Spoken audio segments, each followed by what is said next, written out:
I've got a question.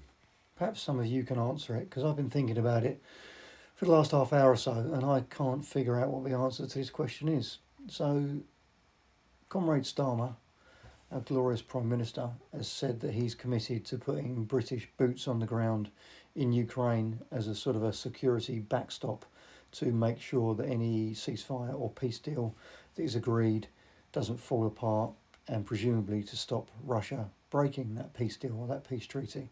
But my question is, how long does that guarantee last for? Because effectively, Russia has been our enemy since the end of the Second World War. The Cold War started just after the Second World War, the division of Germany, and it's gone on ever since. So that's 75, 80 years now. So if we don't trust Russia, which clearly we don't, does that mean that this peacekeeping force in Ukraine is effectively a forever force? What's the get out point? Is it when Ukraine has built up its military and its weapons and its resources enough all over again to defend itself? And if so, when is that going to happen? Where's those weapons going to come from? Where are those men going to come from? Because they've destroyed a large chunk of their fighting age men, so it's going to take years for new ones to come through just from an age point of view. And if we don't trust Russia now and don't believe that they will keep the ceasefire or the peace now, why would we suddenly trust them in 2 years or 3 years or 5 years or 10 years? Does that mean that that border is going to have to be patrolled forever? And who's going to do that? Is that going to be British troops there, based there forever? Is it going to be British and French and German? Is it going to be Ukrainian? If we don't trust Russia now, why would we trust them in the future? Unless we make them an ally. But the intention seems to be, under no circumstances, to make them an ally. So it seems to me that this could be a bit of a forever mission, a forever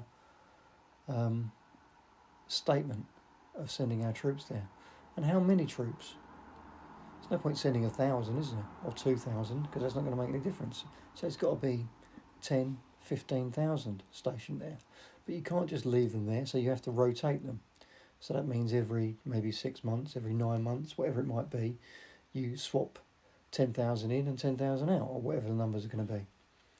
So that's going to commit a third, maybe, of our entire fighting forces to be just sitting on the border there.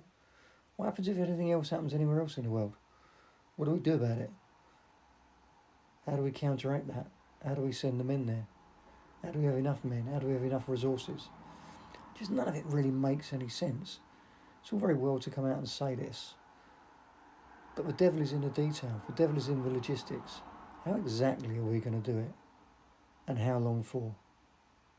Anyone got any answers? Anyone even going to ask Starmer the question? Surely that would be the first question off of their lips at Prime Minister's Question Time this Wednesday. That's fine, okay. We offer our support to Ukraine. Exactly how are we going to do this? Exactly how is it going to work? Have you thought it through?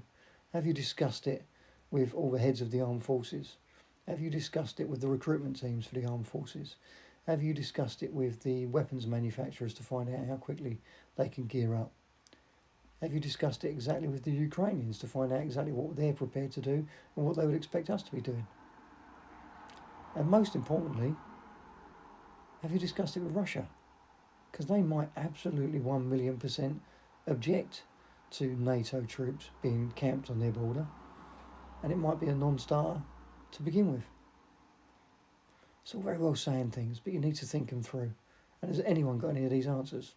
I can't think of them.